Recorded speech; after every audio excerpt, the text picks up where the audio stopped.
why did you take that position? Why did you start this journey to begin with? Most people start it for freedom, and they quickly find themselves being a slave in their own business. Welcome to the Business Builders Playbook, the show that breaks down the systems and strategies behind predictable revenue growth to win in business. In each episode, we're diving into the proven strategies that separate the winners who scale from the losers who fail. This show is sponsored by BDR.ai, the AI-powered business development platform that automates your outbound prospecting so you can focus in on closing deals instead of chasing leads. Let's get started. All right. Well, welcome everybody. My name is David Bush, and today I get a chance to be your host and moderator on this important topic on how to delegate to elevate in 2026. This is an important topic for me. I have spent the last 3 decades of my life, started when I was just an infant, really refining the process of focusing in on my unique ability. I had learned this concept a long time ago from a coach by the name of Dan Sullivan, who talked about, focusing in on the 2 or 3 things that you were truly gifted, talented, and unique at, and then delegating everything else. And that includes the things that you're excellent at, but maybe not uniquely gifted at, which is one of the hardest things to let go. But before that, you delegate the things that you're competent at, but you're not excellent or unique at it. And then there's those things that you're incompetent at.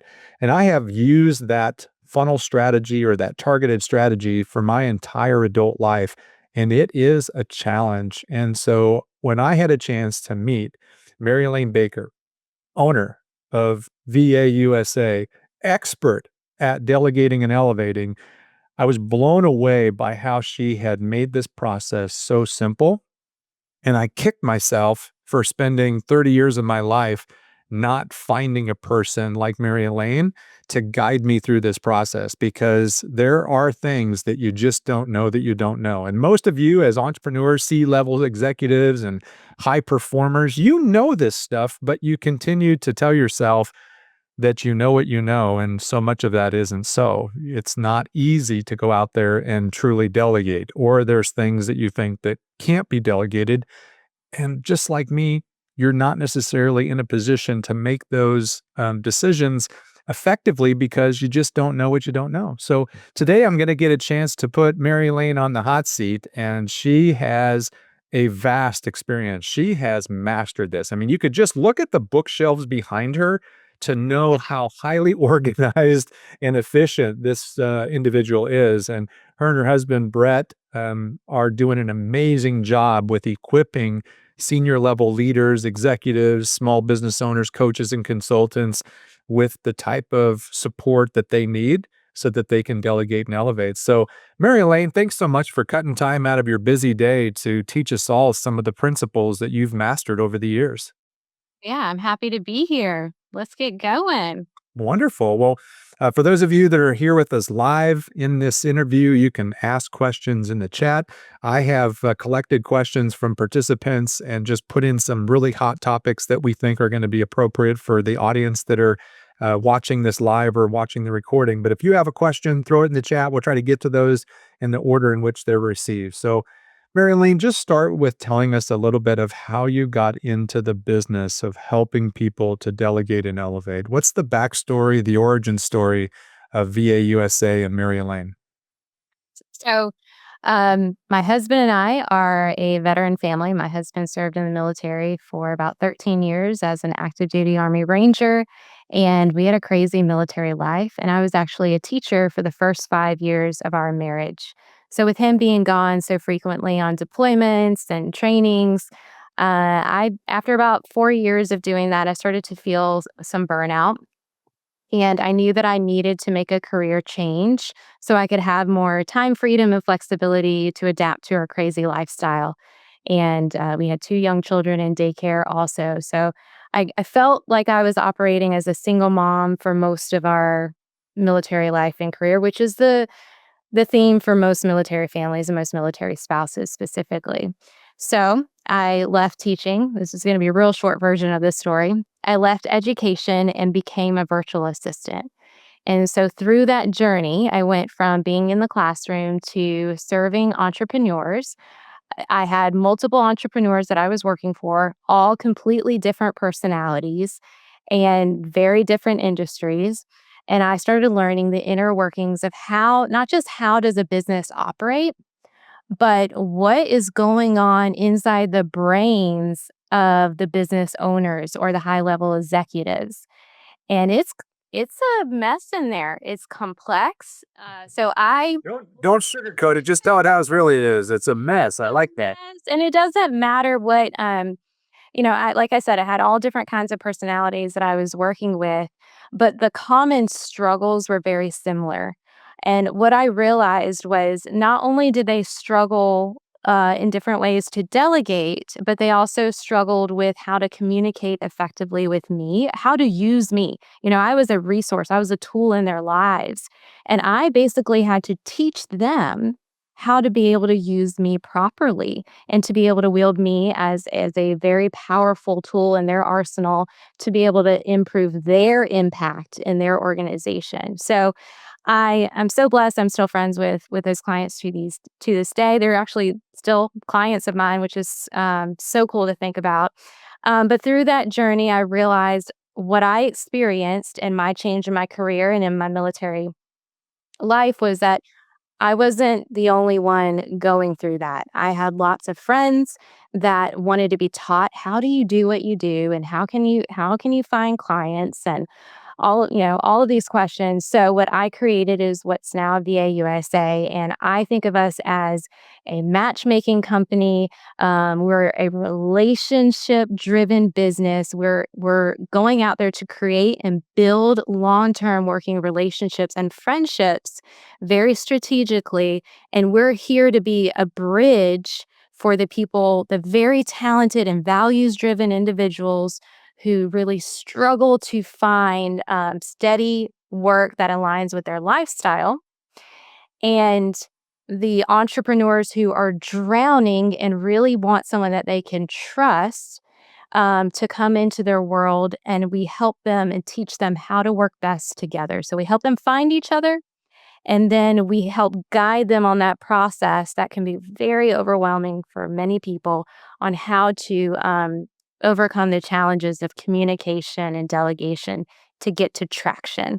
So we're investing in long term relationships, and that's what we've been doing since 2018. And we are so blessed to have created all of these jobs and, more importantly, our community here at VAUSA.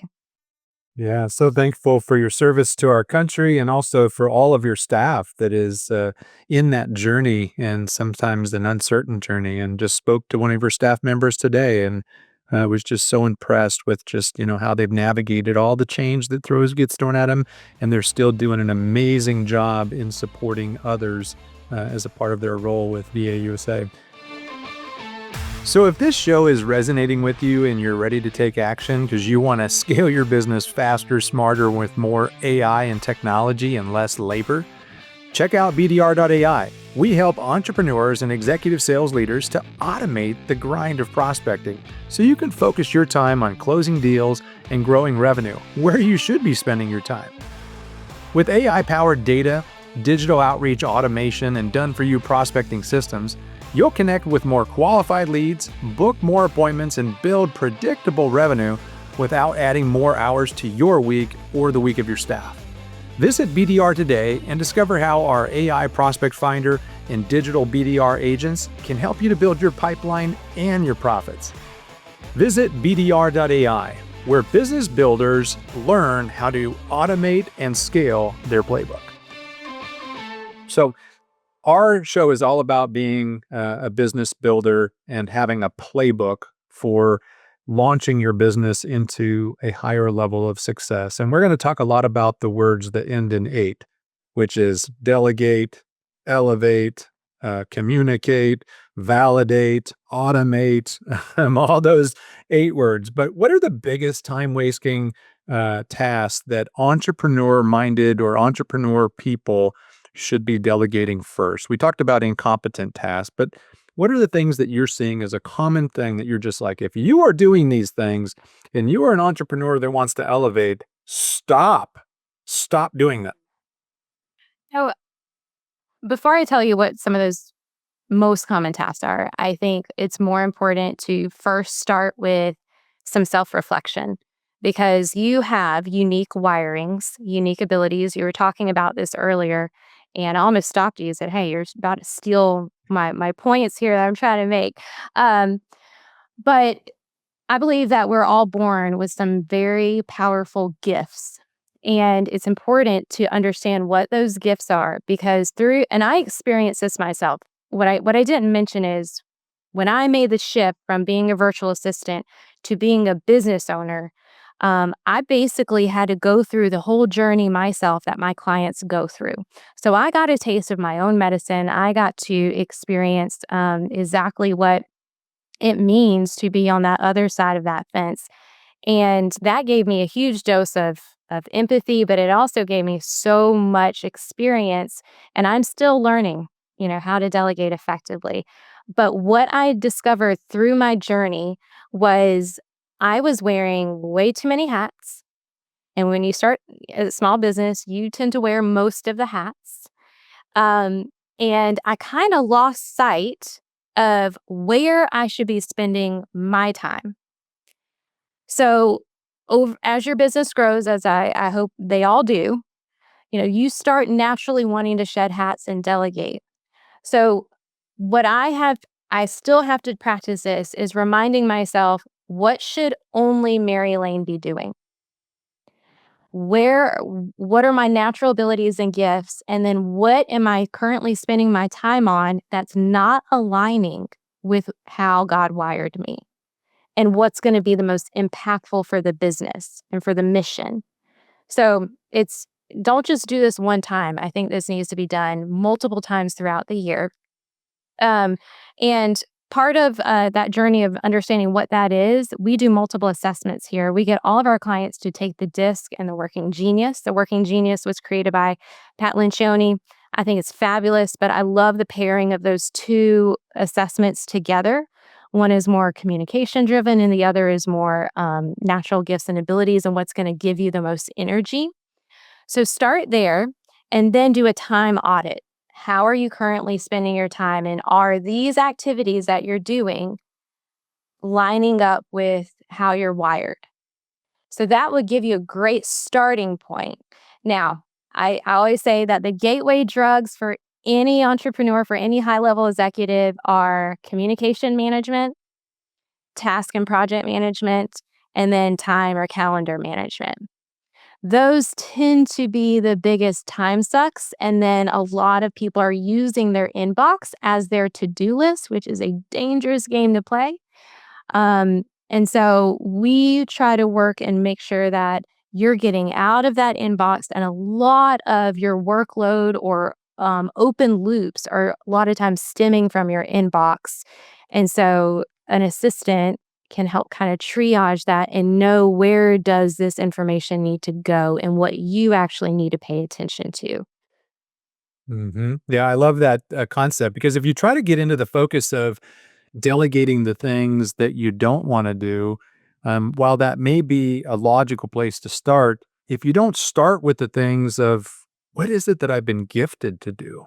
What are the things that I've been uniquely designed and created and gifted, but also trained in some respects to do at a high level so that you can start focusing in on those unique abilities. And as I'm going through the process right now. So I'm a client that is sharing some of my own journey with this. But as I was meeting with the staff of VAUSA, prior to that, I went through this little journey. I went through the assessments and I started to identify some of the strengths. And those are great reminders to me. And I've been in the industry for 30 years of helping people to delegate and to be a good coach of helping entrepreneurs to scale. But I needed to go back through that process myself and remind myself what are my unique talents, skills, and abilities, and what are the things that I've been uniquely gifted to do, and what are the most important things to my mission, my vision, my family, my business, and get those organized first. Because after that, then I can start getting more specific into getting rid of some of the things I want to delegate. So let's talk a little bit about what are the biggest challenges, or why do you think business owners struggle to let go of tasks and responsibilities? It really varies on the person, and what their past experiences are. Most of the time, it's either one of these 3 things. They either have a fear of trusting someone, because they've had maybe bad experiences with hires in the past, or there's just a fear because they've never had to let go or delegate before, and we become kind of protective over things that we have built, created. We're protective over our reputation. We're protective over how our people are treated. So when you're inviting someone into your world, it can be a very vulnerable experience, especially for the first time. You're kind of allowing someone into the guts of your business, but also into your brain. And that can be very uncomfortable. And there can be a lot of fear with trust wrapped around that. I think that's a natural reaction anyway. Um, and then another is a frustration that I can just do it faster. I can do it better. Why delegate it if I know how to do it? I've been doing this for 20 years, and the thought of letting go of it feels so awkward to me. I can't picture not doing this just because I've been doing it for so long. Even when I know I shouldn't be doing it. So it, I think anyone is normally going to be resistant to change. I think I find that more common than anything else is people normally don't like change, even if they know that they need it. And getting from where you are today to the vision of what you want to be tomorrow can seem very daunting and overwhelming when they also think about, now I have to train this person. I have to slow down in order to speed up. And the thought of having to slow down is giving me anxiety. Or that's just, I'd rather just keep going. But the reality is, if you keep doing the same one, the definition of insanity is you keep doing the same thing expecting different results. You're going to plateau, or you're going to just burn out. And I think that you kind of have to get to that fork in the road to ask yourself, is the risk worth the reward here though? What am I saying no to? What's my opportunity lost here of allowing these fears or reservations, which are valid? However, if I just choose to just live in that fear or just ignore it, am I ever going to get to that future vision of what I want for myself? Hmm. I love the phrase that Zig Ziglar says is that one half of life is the word if. If you look at the word LIFE, one half of it is if. And if we operate on a fear based mindset, which again, and this topic, delegate to elevate, it's really easy to talk about, but Yes. there's a lot of fear around failure and what happens if somebody says the wrong thing, or what happens if it doesn't work out and I waste a lot of time and energy, and what happens if I don't. So there's a lot of people that fear failure. But then I would say that there's also people that have hidden fears that wouldn't come out and say it, even successful entrepreneurs, about fear of success. What happens if I delegate these things and then I have to step into a level of discomfort, even though I'm uniquely gifted, talented, and skilled at doing it? What happens if I fail? What happens if I have to incorporate a lot more high leverage activities and those high leverage activities turn into rejection and failure?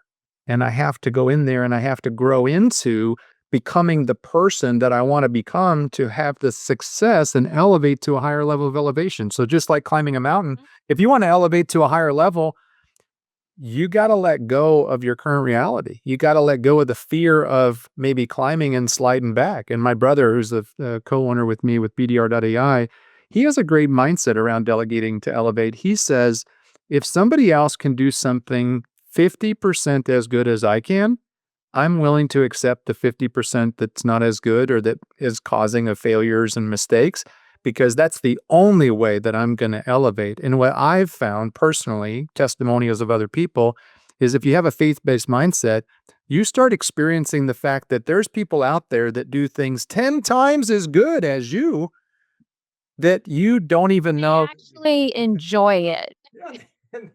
and they actually People out enjoy there that think doing it's things. fun. Yeah. Yes. Mhm. So let's talk a little bit about because I know that you have a whole process for this, and we're going to have one of your. I think we have a staff member here that's going to share a resource, and if they want to put that into the chat now or put it in later, but you have some resources that you're going to give to individuals that want to understand how to go deeper into the delegate to elevate mindset. But how do you ensure that a virtual assistant or executive assistant is reliable and aligned with the individual that is bringing them on or the business that's hiring them? So, we use the phrase head, heart, hands, or if you know EOS, it's also get it, want it, capacity. But I like to refer to it as head, heart, and hands. So, a head, an example I like to give is I know what a doctor does. I can tell you what they're responsible for doing, and I can tell you what success in a doctor role looks like and what it means. But you do not want me to do surgery on you. Okay, so that is the hands, that's the doing and the execution. So that's the difference between knowing on a head level and then being able to execute on a hands level. So that's the difference between get it and capacity. And then want it is do my God-given gifts and abilities line up with the responsibilities and duties of this role of what they're wanting me to do? So when we are vetting and interviewing individuals, we're looking at do they have these experiences, skills, time, and do they have a natural wiring? They go through a lot more assessments than just the DISC and Working Genius. Those are kind of the final two that we do for comparison's sake, but they do a lot of other emotional intelligence assessments, hard skill, practical assessments based on the roles that they're applying for. And obviously, the background checks and reference checks, we cover all of that as well. But they interview with us multiple times. And the reason why is I feel like when you go into that first round of interviews, you're trying to make the best first impression as you can. So once you kind of go through multiple rounds, that mask starts to drop a little bit and you get to know them better and better. And you're also getting different team members' perspectives on this individual. What I may pick up on in an interview maybe very different than what someone else picks up on that second round of interviews with them. So when we come together and we're discussing the results of the assessments and there are multiple rounds of interviews, we get a pretty good, we're trying to get as close as we can to a 3D picture of this individual. Now, we cannot overlook the values alignment piece. When we're getting to know you, and I'm saying you as in the client, the business owner, the entrepreneur, or the high level executive, we want to know your wiring, and we also want to understand what values are most important to you. And it's not just you have the value of integrity, or you have the value of like one of ours is authentic connection and selfless service. We want to know, but what does that look like in action? So, and this can be applied not just if you're hiring an assistant. This is really just universal hiring practices that I'm sharing here. I encourage everyone if you're hiring individuals to not just know what your values are, but to break it down into the most practical day-to-day application of what does that look like in action and define it. This is how you're going to interact with our clients and create basically a positive narrative version of what this person is like, and then also create the opposite, the inverse. What does someone look like, act like? What do they do? What do they say on the negative side of that? And if you go through that exercise, I promise you, you'll remember people, stories, and you'll hires that didn't work out. And it's because they demonstrated certain behaviors that went against your values. Maybe you just didn't have words for it or KPIs built around it. So we take them through this vetting process to make sure that we get as close to understanding their personal values and your personal values as well. And then we make sure that their head, heart, and hands are aligned with what you're wanting them to do and the role that you're wanting them to play in your life.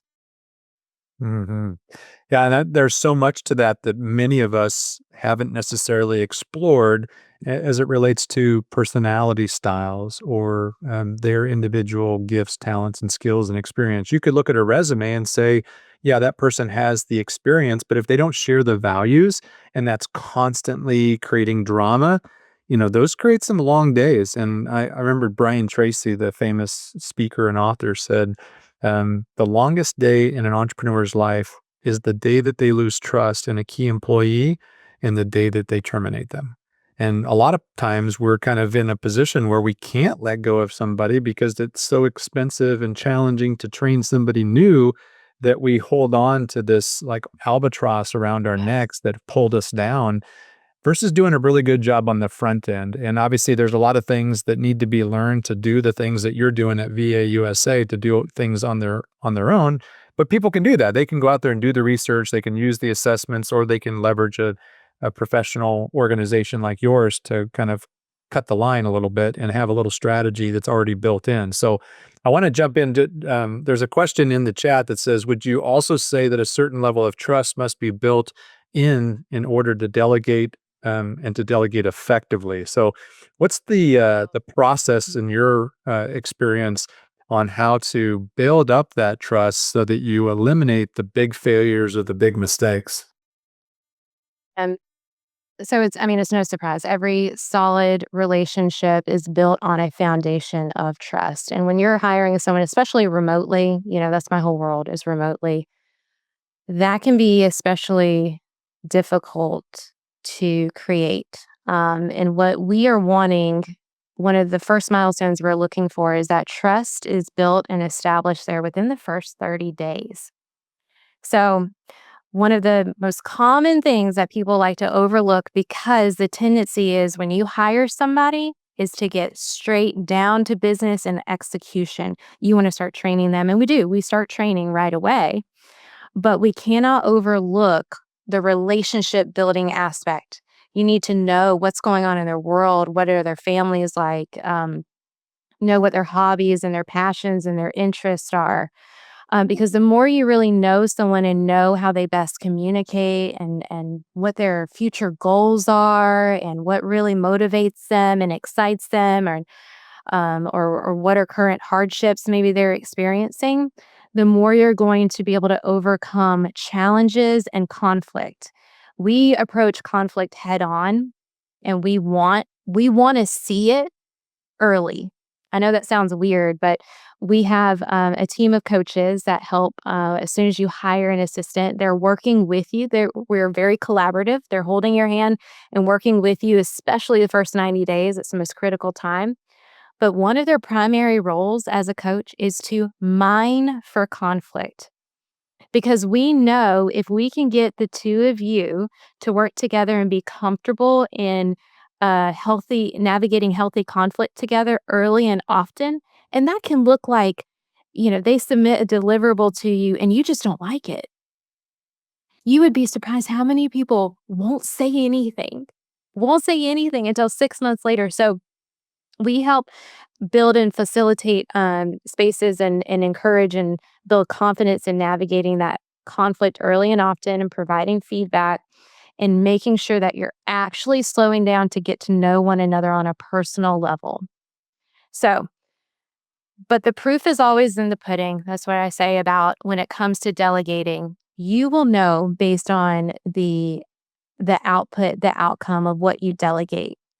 One of the cautions that I always give everyone, and that why we have our coaching framework built the way that we do, is that you may come in wanting, you have your beautiful job description that we help you create.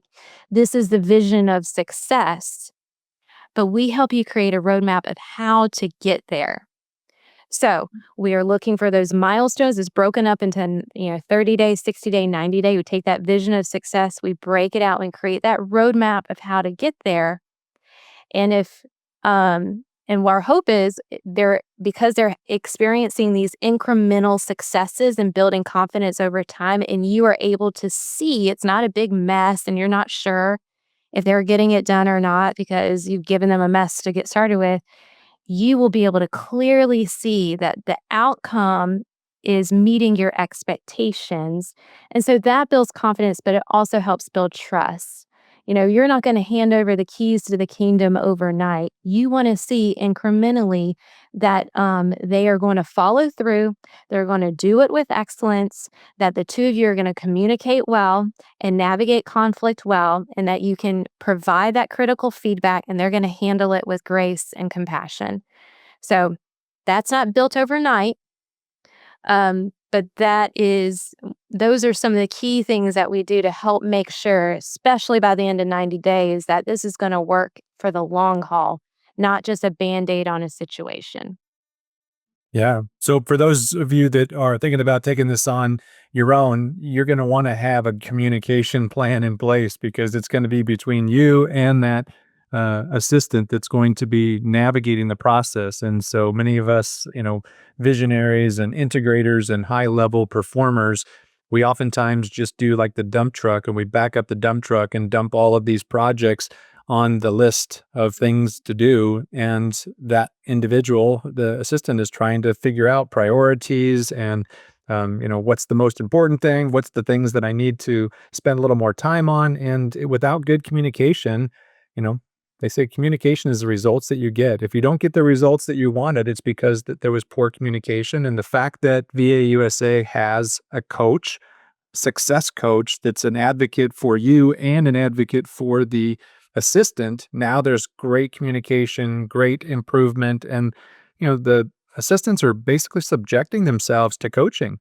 which is not always the case when you go out there and hire somebody, um, you know, internationally or hire somebody that's just in a position where they do VA support. They may be very confident in their ability to do things a certain way, but if that doesn't match your personality style and you hire them based upon the validity that they do virtual assistant work, not because they're a good fit for your organization, that could be, a low ROI. So let's talk about ROI because there's a lot of people that have had experiences, good and bad, with virtual assistants, and ROI can be, comparative to what it is that the individual is looking for. But what is an expectation when you're talking to a senior level executive about bringing on additional support? Are you looking at a 2-for-1, 4-to-1, 1-for-1? What's the ideal expectation?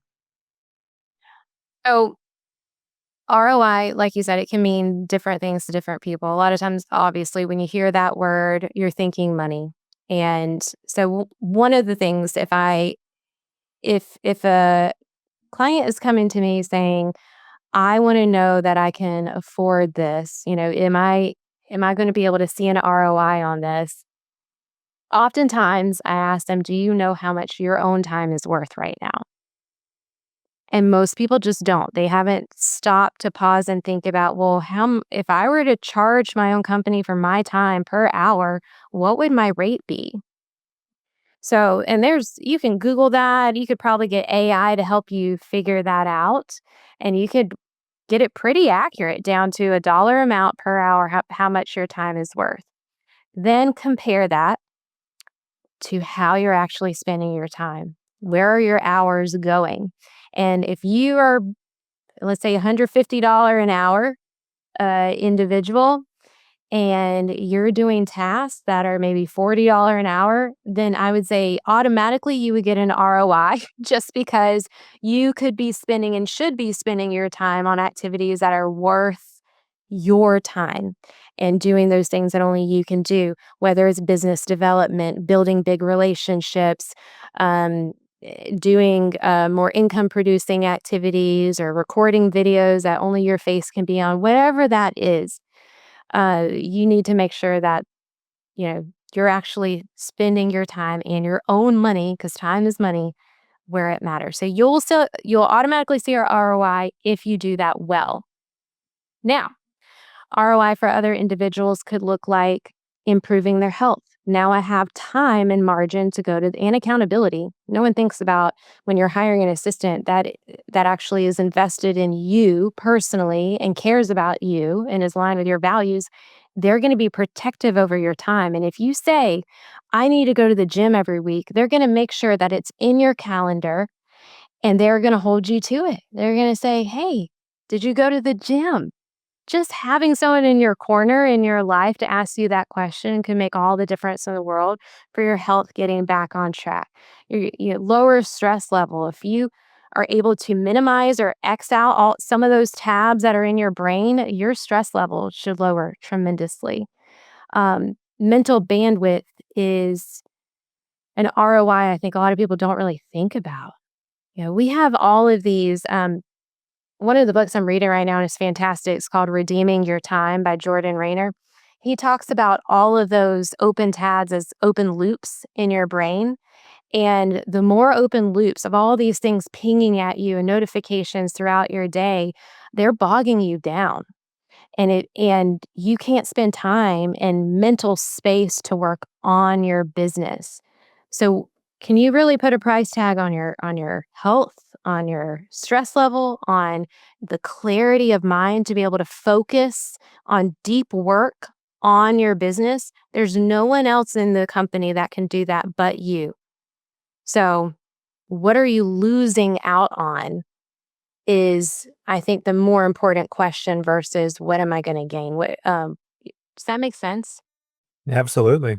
And I love the exercise that you walked us through there. So I just want to have everybody just take a break for a second. And this is a jotter downer. This is an important step, regardless of whether you choose to hire a VA and delegate to elevate in 2026 or beyond. Let's just go through this exercise. So, how many hours a week are you working on average? This is a big eye opener because if you are working 60, 80, 100 hours a week because you're trying to get it all done, that's costing you, not financially, but it's costing you relationships. It's causing you potential distraction from your health, your well being, your sleep. So it's important just to identify how many hours a week are you working? And then how many weeks a year are you working? And just take that number times the number of weeks that you're working, and that's how many hours you're working per year. And then take your income from last year, from 2024, and just divide that by the total number of hours that you're working. And that will give you your hourly rate. And that might not be a surprise to you, but I'm probably pretty confident some of you are going like, man, I'm not earning that much per hour. Or you're looking at it going, how in the world am I spending my time doing things that are, low payoff activities? Why am I spending time doing that? And if it's for personal fulfillment, like some people want to delegate mowing their yard, some people love mowing their yard. So it's not like you have to delegate everything. But Mhm. so Mhm. let's think about how we could get an ROI. And then, like Mary Elaine talked about, is that what is the price or what's the ROI of going to bed at night with peace of mind, knowing that things are taken care of? Or Yeah, what's the we value of I didn't know I was signing up for an accountability person to go to the gym. I might be second guessing my investment in VAUSA, but no, I'm kidding. Accountability breeds responsibility. That's what Stephen Covey said. And if you got somebody that cared for you and your well being and cared for your relationships and cared for your family, because again, the people at VA USA, these are all military spouses. These are people that care about their country, they care about their family, and they care about you. And I know the quality of people that VA USA is bringing on board. And those people are going to be service minded people that are going to care for you probably more than you have cared for yourself in the last 12 months or so. That's what's probably got you watching this video right now is you're thinking, I got to get out of this rat race and I got to get to working on me, on my relationships, on my True. business. So Some of I my know, is there favorite anything else you want to say on stories. that? Yeah, I mean, some of my favorite stories of just impact on people's lives is we have, families that actually have their father and their spouse be present on vacations. They never once open their laptop, never once check their phone to see what's going on at work and can actually enjoy vacation with their family. And it makes me sad when I think about this, like, that was their norm for years, and for the first time, they get the gift of presence with their family member. Um, Being able to actually leave work at work when they leave the office or their working hours. being able to actually put their phone away at dinner, being able to actually date their spouse consistently, being able to be present at their child's baseball game. Um, there's a I keep going back to this in my mind of why did you take that position? Why did you start this journey to begin with? Most people start it for freedom and they quickly find themselves being a slave in their own business. Mm. That's so good. We could probably go for a full weekend. So everybody clear your calendar. We're going to keep on going throughout the week. No, I want to get to these other questions. So I might put you on a little bit of a rapid fire here because I know we Okay. promised these That's questions would fine. be answered. So hot seat, quick answers. How do you train and onboard a virtual assistant effectively? Okay. Um, how do I at VAUSA or Just anyone in think general? about it as a best practice. What would be the basic foundations for a solid training process? And then if you want to explain a little bit more about how you guys go above and beyond that, that's fine. But give us a base foundation. So I would always begin with the end in mind. What does success look like? What must they master and do consistently by the time they should be fully trained? And then create a pathway of how to get there and what time in a reasonable amount of time. Our baseline is normally 90 days, but if you're this is going to be more complex, maybe you want to do it 4 months or 5 months, but take what that success looks like and then break it up into a sequence that makes sense. Schedule regular time, especially in the very beginning, monthly, to go over those milestones together. Are we on track? Are we off track? Has anything achieved mastery? Are we ready to add a new objective to this list for you to focus on in the next 30 days? I think um, if you do that in the very beginning, you're going to give your own self a dose of reality, of expectation of what it takes to actually serve you and serve you well. Most people, if they have a job description, just start with, okay, this is what I expect you to do. And 2 weeks later, 4 weeks later, man, why aren't they there yet? I don't understand. But if you really took that job description and unpacked it of what it takes to get to that and consider it mastered, you'd be surprised, I think, on what that pathway looks like and how long it will actually take to get there. So create regular time consistently to go over that together and make sure you're crystal clear on what those expectations are incrementally to get to that finish line. Yeah, one of my life quotes is if you fail to create your own plan, chances are you're going to fall into somebody else's plan. And guess what your virtual assistant has planned for you? If they don't come from VA USA, they probably don't have a lot planned. They're probably just going to act the way that they act and they're going to do things in the way that are right for them. Right. They'll So, come with their own, ways of doing things, which is great. Or they're just going to be reactive to whatever it is that you're throwing at them day to day. And that comes with a lot of risk, I think. yeah. And I think that what you're doing at VA USA is you're actually giving them an onboarding strategy and you're working together with their success coach and with the client that you've partnered with, Right. bring on that We person. know that that training can be a lot, and it's a lot more than most people think it involves. So we've created classrooms for that. We have the coaching for that. So we try to alleviate as much of that as possible from our clients' plate. And we know what excellence looks like, and we know how to identify it, and we know what it doesn't look like. And so we're there to help raise the flag in case there's a misalignment or expectations aren't being met. Yeah. Next question is what's the difference between hiring a virtual assistant versus just hiring an assistant and having that person be an employee staff member? So if you have a brick and mortar in an office and you have full-time employees, I don't remember what the stats are, but they're out there of if you have someone that's working on salary for 8 hours a day, they're not spending 8 hours of productivity in the business. Um, it's a fraction of that they're actually doing. So one of the big differences with us and or hiring someone virtually is that they are only clocking in and charging for the exact amount of time and effort it takes to complete that task or project for you. So you're getting max productivity and efficiency for every hour that is being charged for. Um, Most people, even if they think they want an assistant following them around everywhere, they don't want that.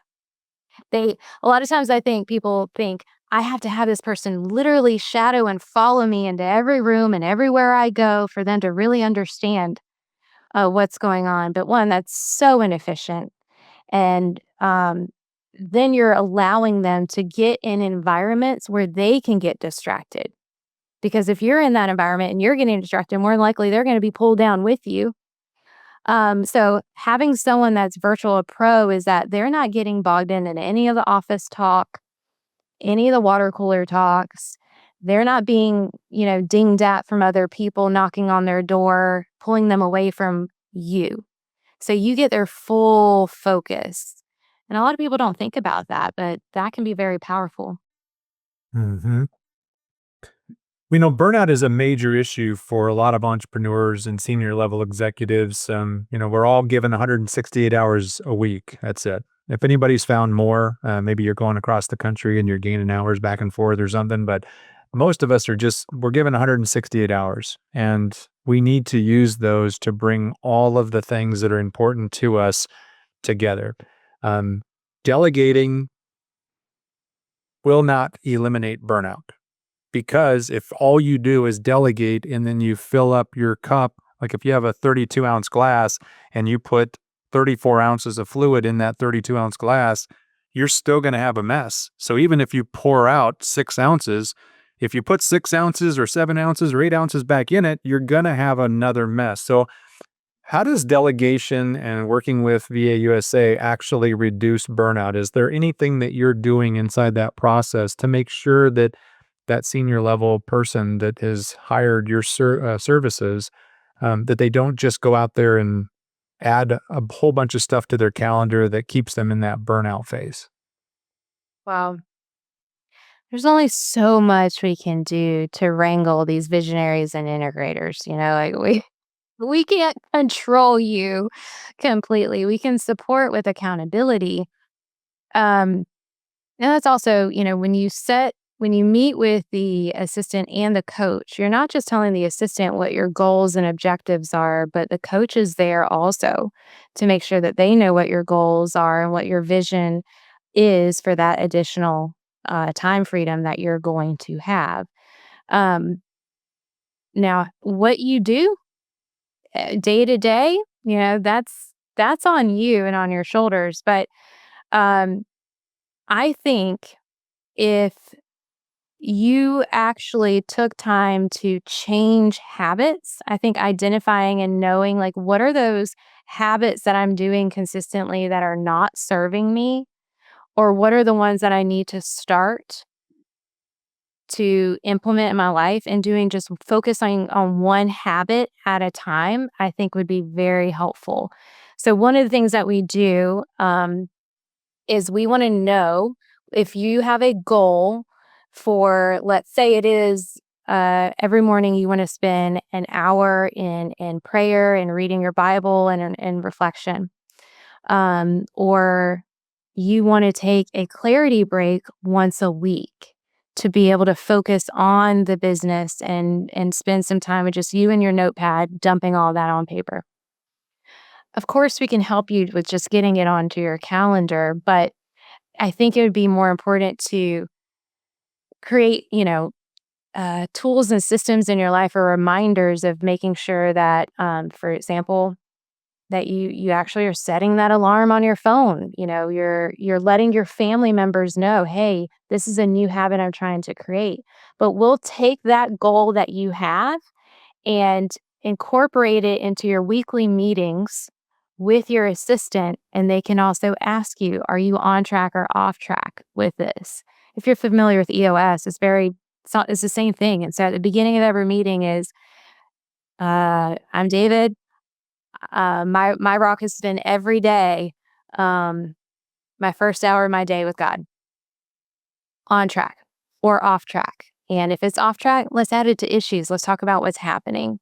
So obviously, we can only do that with your permission and your buy-in, but I would say be bought in. Be totally bought in and be honest. That's part of that vulnerability of hiring someone and letting them into your world. You gotta be honest about where you're rocking it, but more importantly, where are those areas of improvement, in your life that you would like to be successful in? Yeah, I really like the idea of, because so much of VA is around calendar management, is to actually produce a ideal week calendar that actually says, this is my ideal week. If I could do things, if I could wave a magic wand, we all know that it doesn't go according to plan. But it goes a lot more according to plan if you have one than if you don't, and you're just reacting to the crisis and the urgency and all of the tyranny of the urgent. So if you actually create a plan and say, this is what my calendar looks like, here's the blocks that I have or the things that are the most important things for me, and you give that to your virtual assistant, especially if that person's been trained by BAUSA, they're going to give you that accountability and structure to make sure that you're on track or to give you that little nudge. And as a successful person, that may be all you need is just that little bit of accountability that says, I don't want to tell somebody I'm off track. So I'm going to take the time and build the sacrifice into my calendar. And, again, fail your way forward. You win some, you fail, you learn some, right? As John Maxwell likes to say. So I love that concept about just learning from my experiences and just improving the next week. And think about how 2026 could look if you had a plan, if you had a virtual assistant, and if you knew that that virtual assistant was going to do the types of things that you know that you shouldn't be doing, and they do them better than you, how much time could you free up? 10 hours, 15 hours a week, 20 hours, 40 hours a week? I mean, obviously, if you hire somebody full time, you got 40 hours a week of activities that are delegated to somebody else, and you can reinvest 40 hours of your time into things that are being done at a high level of excellence and a high level of skill and all those things. So, we have three more questions. So we got 7 minutes, and I want to make sure we get all these answered. So, um, we talked a lot of different mistakes that people can make when hiring a VA, but if you were to nail it down to your top three, and you can give them to me in 3, 2, 1 order, like the third one is this, the second one is this, and the number one thing that you should avoid doing when hiring a virtual assistant, what are those top three? Okay. I would say not being clear on exactly what it is that you need and what that vision of success looks like. Um, I would also say delegating too much too fast, which we talked about, like not having that clear pathway and being patient, um, not being willing to invest in the relationship. This is going to be more than three. There are so many. Okay, you're going. I like it. Not being willing to invest in the person and in the relationship. That is a two-way street. You want to be able to trust them, but they also have to be able to trust you. So, not investing in the relationship and not spending consistent time investing in it. And then hiring in desperation. A lot of people say yes to the wrong person just because they need to fill the seat and they're drowning and they're overwhelmed. Honestly, that's probably one of the best benefits of getting an outside support person with hiring is that they're not in a desperate situation and they're going to help you basically calm down and make sure you're not making an emotionally charged decision. So I always say if it's not a heck yes, it's a no.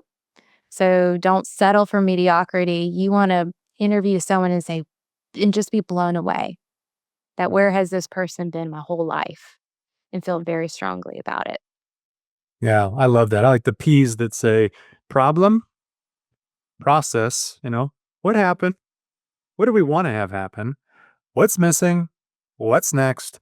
And focus My on goodness, David, per- the number one thing, hiring based off of the resume and their experience only. Mm. They, oh, they can do the job. but ignoring their character or not digging in deep enough to understand what their personal values are. Mm, You'd be surprised how many people we have interviewed when we ask them, what are your personal values? They can't even articulate it. They've never even thought about it before. mm, So, great. making sure when you're interviewing, you're incorporating that into your process to ensure that you're checking for those character and values based um, questions that are aligning with what you're looking for and who you are and who the organization is. Well, I want to make sure we get that link in the chat. So whoever has that link, I want you to put it into the live chat. We'll put it in the show notes for Yeah, everybody that has Kelsey. Thank got it you. recorded. Yeah, thanks, Kelsey. And so take a look at that link if you're live with us, and you can get more information on VAUSA and specific resources. What's inside the link, Mary Elaine? Just so that I'm clear.